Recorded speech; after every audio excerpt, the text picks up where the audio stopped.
We're now learning how Democrats plan to structure that new corporate minimum tax as they look for ways to pay for their social spending package. Democrats want to create a 15% tax on companies with profits over $1 billion. They'd still be able to use tax credits for things like R&D, clean energy, and housing, and they would have some flexibility to carry forward losses. Democrats estimate that about 200 of the country's largest companies would be affected.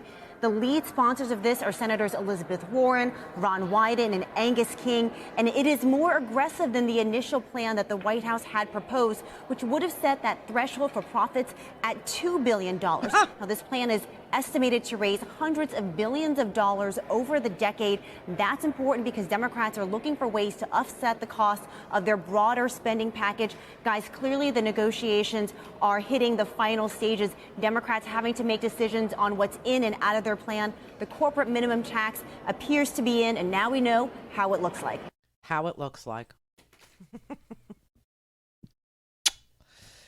So you pay a higher tax than a billionaire. That is the situation. And, our tax code was supposed to be, banish the word, banish the thought, progressive.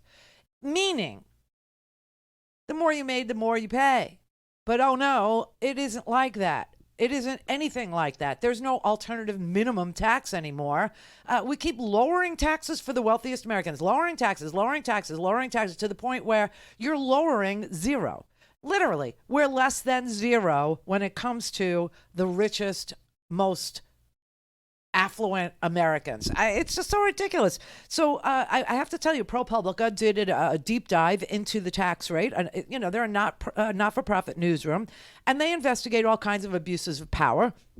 And they looked at tax avoidance. They looked at the tax lay of the landscape in the tax world, and that's who showed me that the richest Americans, the 25 wealthiest Americans, pay in taxes only like on their income, and they don't even get, we get wages. They hardly even declare income anymore, but some of them do, and it's getting a little harder for them to minimize or to write off their income and avoid all taxes, right? So on average, the 25 wealthiest Americans pay 15.8% in federal income tax on the income, right? That's between 2014 and 2018. So what do we pay? As the wealthiest Americans are paying 15.8% on average, it looks like, the people that are making $45,000 or the people who are living off of wages are taxed at 37%. What kind of a system is this? This is such a rigged system. This is a system that is designed to reward making money. Look, that's the thing. Wages are taxed at 37%, okay, for the wealthiest people. They're only paying 15.8%. But capital gains are only taxed at 20%. 20%. So you have the elite hedge fund managers that are only paying 20%, and that's if they're not making these large charitable donations to reduce their taxable income. And then you think of them as being extremely generous because they made, charitable donations. No. They do that because they then can write it off. They can actually use that as a deduction. It's a way to avoid paying taxes. Now, most workers pay more in Social Security and Medicare than in income taxes, and you probably don't even know it. Without the payroll tax, a $45,000 a year earner would pay about 8%. But once you start realizing that there's a payroll tax that takes money right out of your check, you're up to 19%, and you're paying more in taxes than a billionaire. You're paying more in taxes than a multi-billion-dollar corporation. And all these negotiations that we just went through, all of this contretemps, all of this resistance from the Kirsten Cinemas, from the Joe Manchins, right, who are identifying themselves these days as Democratic members of the U.S. Senate, they have said that's fine with them. That's fine.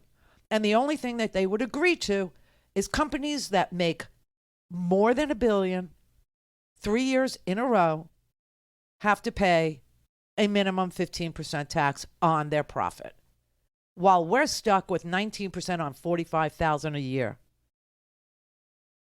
And that, I mean, this is why Americans are so frustrated. This is what is really at the core of the angst and the anger. But you see, the conservative media would be cutting off its nose to spite its own face if it told you that. If they told you that the real reason why you're so frustrated, if they told you that you had a right to be peeved, that you had a right to be angry, not with your school board. By the way, I looked up this story, Lawn Boy. This now I know why it won awards.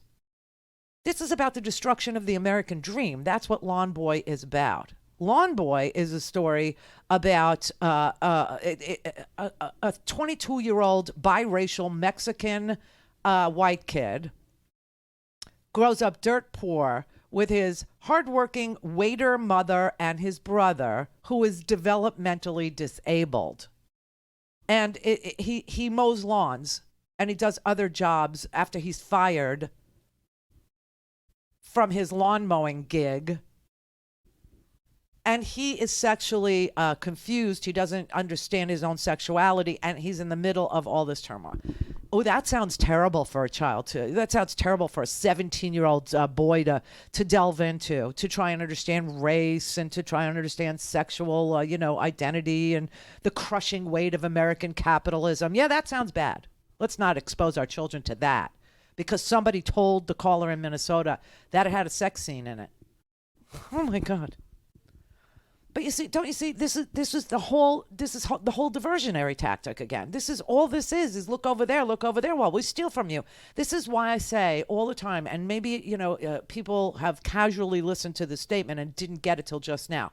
But the reason why they contrive and they create chaos in our lives over stupid things like books that delve deeply into the American dream and the crushing of it, or the dehumanization of a sexually confused, a 22-year-old man, or a kid that is from a biracial family and he's got a disabled brother, and all that he's wrestling with because there's a sex scene in it. Let's use that as a distraction from what's really, really ruining your opportunities in this country, and that is billionaires don't pay anything for a civilized society, and they like it that way.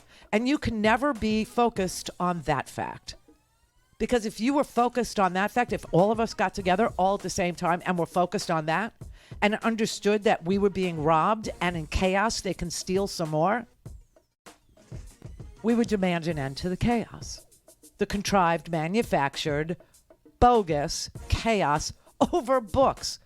Oh, and one of the people on Twitter reminded me that Virginia also tried to ban To Kill a Mockingbird and Huckleberry Finn by Mark Twain. Language.